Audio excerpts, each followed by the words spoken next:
ہم جانور نہیں ہیں، ہم انگریز نہیں ہیں، ہم مسلمان ہیں۔ مسلمانوں کو غیر فطری طریقہ زیب نہیں دیتا، بہت سخت گناہ ہے۔ آپ نے سنا ہوگا کہ حضرت لوط علیہ السلام کی قوم کا کیا حال ہوا تھا، وہ یہی کام کرتے تھے، غیر فطری طریقہ استعمال کرتے تھے۔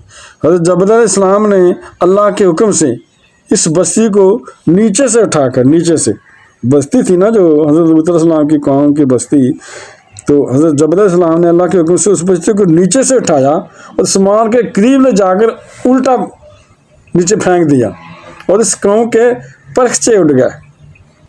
وہ قوم تباہ برباد ہو گئی۔ آج بھی وہاں تباہی کے نشانات موجود ہیں۔ اگر آپ ادھر جائیں گے نا اس علاقے میں، دیکھیں گے تو نشانات آپ کو ڈھائے ہوئے وہ گھروں کے ملیں گے۔ اللہ تعالیٰ ہم کو اس غیر فطری طریقے سے بچائے۔ انگریزوں نے شریعت کی تمام حدود کو توڑ دیا ہے، وہ تو درندے بن چکے ہیں، ہم تو درندے نہیں ہیں، ہم تو حلال کھاتے ہیں، پاک صاف رہنے کی کوشش کرتے ہیں، تو ہم ان کا کلچر دیکھ کر ان جیسے درندے بننے کی کوشش کیوں کریں؟ یہ بہت بڑا وبال ہے، بہت بڑی برائی ہے جو ہمارے معاشرے میں آہستہ آہستہ جڑ پکڑتی جا رہی ہے، اور اس سے بیماریاں بھی پھیلتی ہیں۔ غیر فطری طریقہ ہے، اس لیے بیماریاں پھیلتی ہیں۔ جب ہم قانون قدرت کے خلاف چلیں گے تو نقصان تو ہوگا۔ ایسے کیسز آتے ہیں کہ مرد مجبور کر رہا ہے اپنی بیوی کو اور بیوی ساتھ نہیں دیتی، پھر اس کو طلاق کی دھمکیاں دیتے ہیں۔ ایسے کیسز بھی آتے ہیں، اور یہ بھی ہوتا ہے کہ مرد جب اپنی بیوی کو غیر فطری طریقے پر مجبور کرتا ہے تو بیوی اگر آمادہ نہیں ہوتی تو مرد پھر یہ بھی دھمکی دیتا ہے کہ میری خواہش تو تم سے پوری نہیں ہوتی، اس لیے میں دوسروں کے پاس جاؤں گا۔ یاد رکھیے، جس عورت کا شوہر یہ دھمکی اپنی بیوی کو دے کہ میں زنا کروں گا اگر تم نے میری خواہش پوری نہیں کی غیر فطری طریقے سے، تو عورت اپنے شوہر کو یہ کہہ دے کہ تم جاؤ کہیں اور جا کر منہ کالا کرو، تمہاری فطرت میں گندگی ہے، مجھے تو گندا بنانے کی کوشش نہ کرو، اسے جانے دیں، خود نہ ملوث ہوں، وہ خود اس کی سزا بھگتے گا۔ ہر بیماری کا اللہ نے علاج رکھا ہے۔ اللہ کے رسول صلی اللہ علیہ وسلم فرمایا، صحیح بخاری کی حدیث ہے کہ کوئی بیماری ایسی نہیں ہے جو اللہ نے نازل کی اور اس کی دوا نہ رکھی ہو دنیا میں۔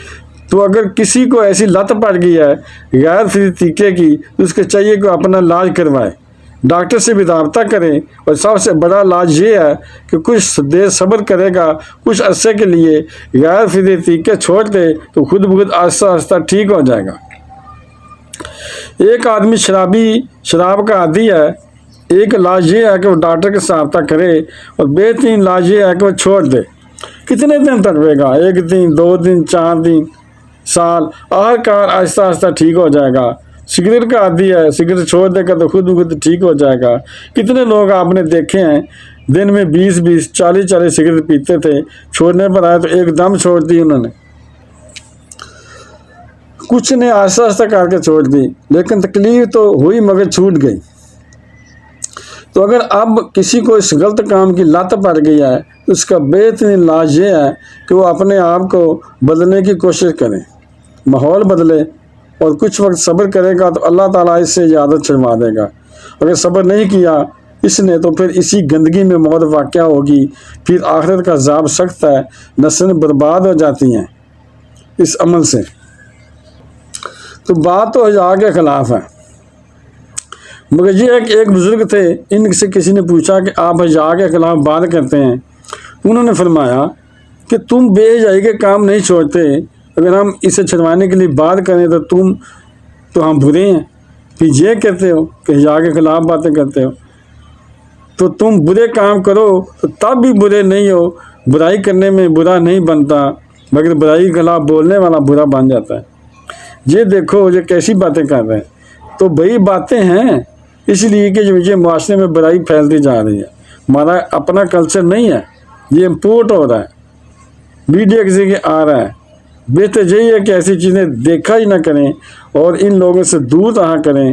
ہمیں تو دین کا دائی ہو کر ان کو ہدایت پر لانا تھا، بجائے اس کے ہم ان کو ہدایت پر لاتے، ہم تو خود غلط راستے پر چل نکلے ہیں۔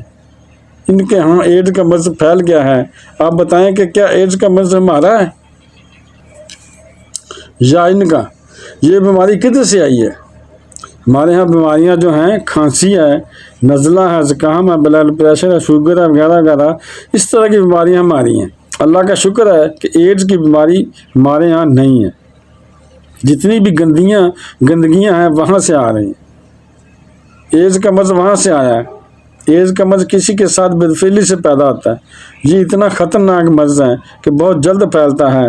افغانستان میں اس مرض کا ریشو 0 تھا، وہ جانتے ہی نہیں تھے کہ ایڈز کا مرض ہوتا کیا ہے۔ جب سے امریکن آرمی افغانستان میں آئی تو ادھر بھی ایڈز کا مرض پھیل گیا ہے۔ انہوں نے وہاں بدفعلیاں شروع کر دی تھیں، حالانکہ ان کے لیے بہت سستا ہے، پھر بھی وہ لڑکوں کی طرف مائل ہوتے ہیں یا لڑکیوں سے پیچھے سے امبیسٹی کرتے ہیں۔ تو جب اتنا گندا انسان بن جائے تو اللہ اس کے وجود کو برقرار نہیں رکھتے، اور اگر رکھتے ہیں تو سزا دینے کے لیے رکھتے ہیں۔ تو اپنے آپ کو اس گندگی سے بچانا چاہیے اور حلال پر اکتفا کرنا چاہیے۔ اللہ تعالی ہمیں حلال پر اقتناع کرنے کی توفیق عطا فرمائے اور پاکیزہ لوگوں میں ہمارا شمار فرمائے۔ بہن بھائیوں، بیٹے بیٹے، اگر آپ کو میری ویڈیو اچھی لگی ہے اس سے صدقہ جاری سمجھ کر آگے شیئر کر دیں، اور اگر ابھی تک آپ نے میرے چینل کو سبسکرائب نہیں کیا تو لازمی کر لیں، اور بیل کو دبا کر آل پر کلک کر دیں تاکہ میری آنے والی اچھی ویڈیوز آپ کو ملتی رہیں۔ چلو ملتے ہیں نیکسٹ ویڈیو میں۔ السلام علیکم، خدا حافظ۔